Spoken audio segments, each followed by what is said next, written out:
Please get ready for the passage.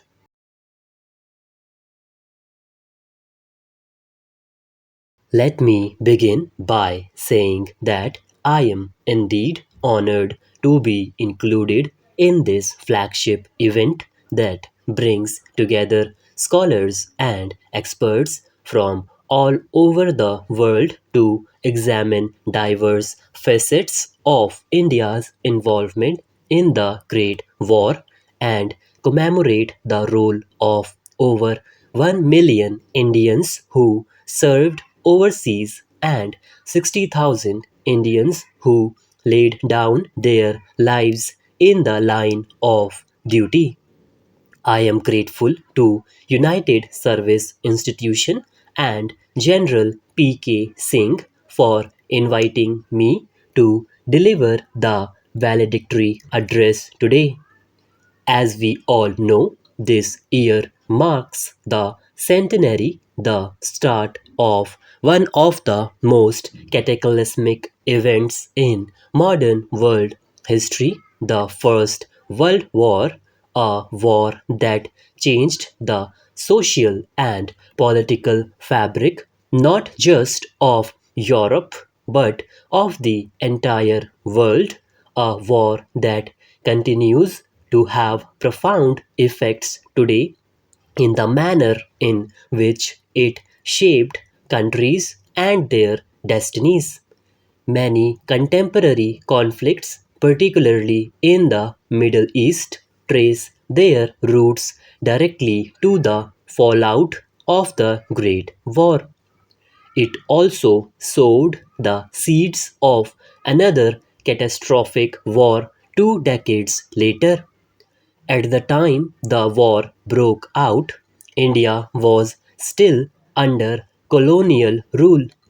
It is a reflection of the professionalism and discipline of Indian soldiers that, despite India's own struggle against colonialism back home, they fought in different theaters of battle all over the world to share the burden of imperial defense. India contributed immensely to the war effort in terms of both men and material. Her soldiers served with credit and honor in numerous battlefields around the globe, in France and Belgium, in Aden, Arabia, East Africa, Gallipoli, Egypt, Mesopotamia, Palestine, Persia, and Salonika. I understand that this conference is the first of its kind, bringing together distinguished scholars, each one of them an expert in their respective fields, to discuss and review various aspects of India's involvement in the Great War in the light of contemporary scholarship. The range of subjects covered is truly impressive, ranging from military aspects of the war to examining the role of the nearly forgotten Indian Labour Corps to the repercussions on Indian society and culture, art, literature, film, and visual representation, as well as the role of the Indian princely states.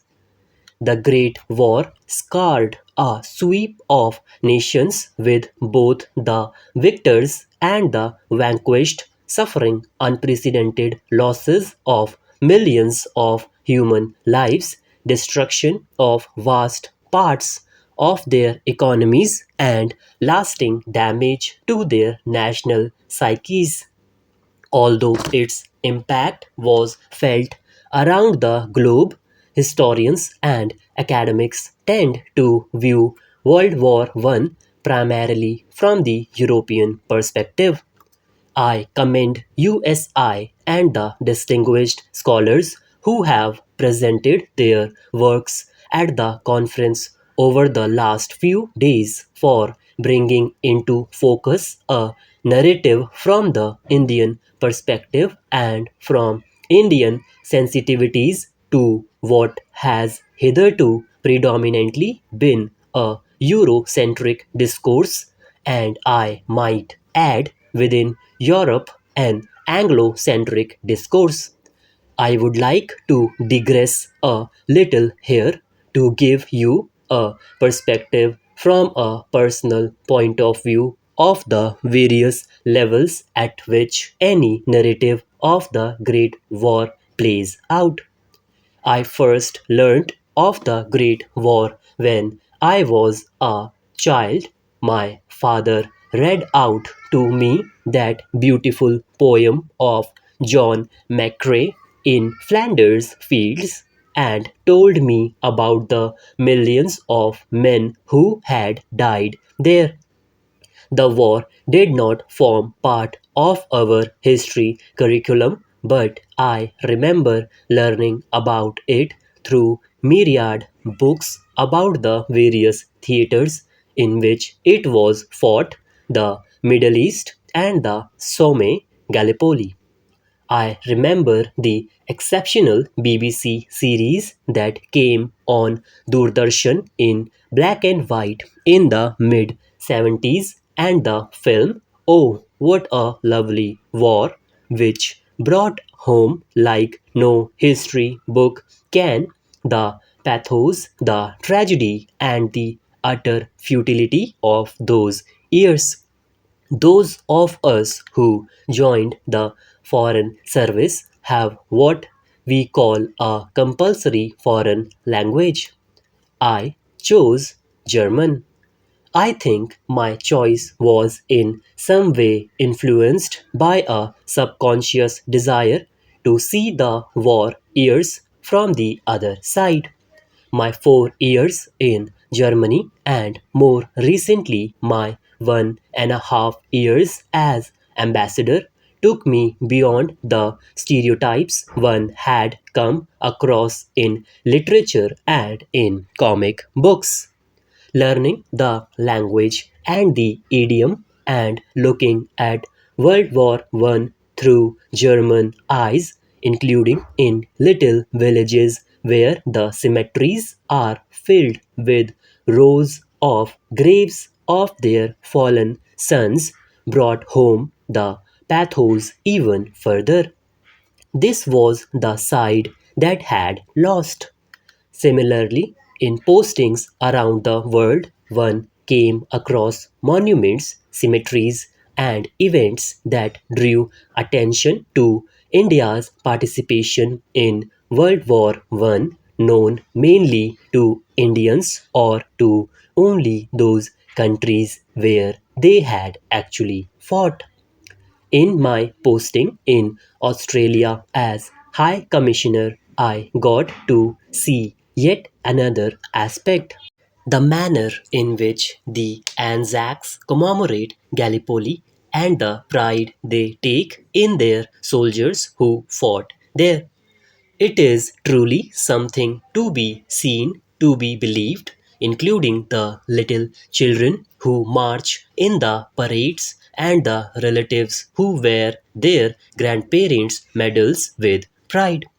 Knowing as I did about the Indian soldiers who fought in Gallipoli, it was curious for me to see no mention of our soldiers who had fought there or the role that they had played in the Gallipoli campaign. I made it my business to find out more, and the stories that I came across were truly fascinating. I also learned that there were Indians who fought on the Turkish side.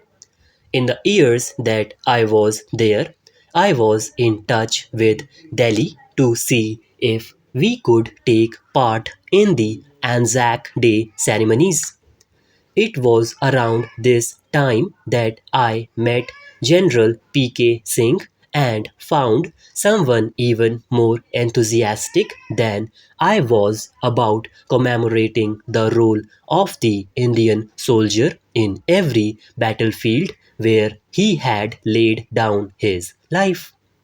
I told him that we should send two bagpipers to the Anzac Day ceremonies in Australia and see how we can honor the role played by our Indian soldiers at Gallipoli. At some level, we seem to be conflicted about whether we should be commemorating something we did under colonial rule. I hope this conference will help to acknowledge the role that we played in all theaters. As importantly, Gallipoli strikes a very deep emotional chord in the Australian heart. As a diplomat in the business of building bridges to partners and communities all over the world, it is in our interest to make this particular connection better known in Australia itself. Successive High Commissioners, including myself, have done this, and the effort continues. I hope it gets to a point where it is part of the national consciousness at the people to people level.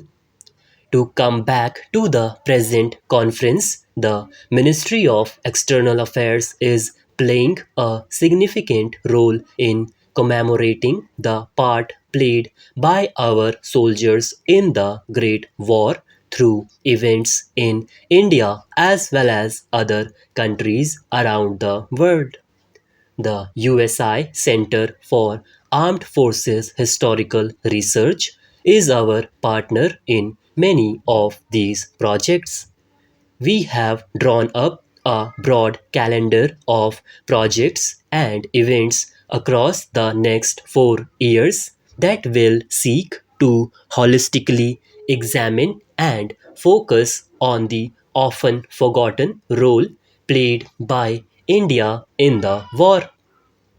The proposed events include participation of contingents of the Indian Armed Forces in commemorative ceremonies in India and countries abroad, publications, research projects, exchange of scholars, exhibitions, enhancing people to people contacts, and enabling descendants of distinguished soldiers to attend relevant commemorative ceremonies and events. I commend the USI for its foresight and vision in preparing for the Great War commemoration activities. This included a panel discussion on India and the Great War held at the Jaipur Literature Festival in January this year. In February, a series of interactions and talks were arranged for a curator from the Royal Pavilion in Brighton, which had been used as a hospital for Indian troops wounded in the Western Front during the war. In the months and years ahead, several collaborative events in consultation with foreign governments, including France, Belgium, Australia, and Israel, are also being worked upon. I would like to propose a companion project to the USI project regarding the memorials to our soldiers in foreign lands. This would be to record the name of each of our soldiers in each country where our fallen soldiers are buried. This would be on the website of each High Commission and embassy in the countries concerned. MEA would be glad to partner USI in the project. I hope that through the medium of the centenary commemorations, we can also reflect on how the events of the past have impacted our present. Through the collaborative nature of commemorative ventures that will take place in concert with partner nations, we hope to bring about a greater understanding of India's role in the war effort at the level of governments, academics, media, and most importantly, people. I warmly felicitate the United Service Institution of India and its director conceiving, organizing, and successfully putting together this conference.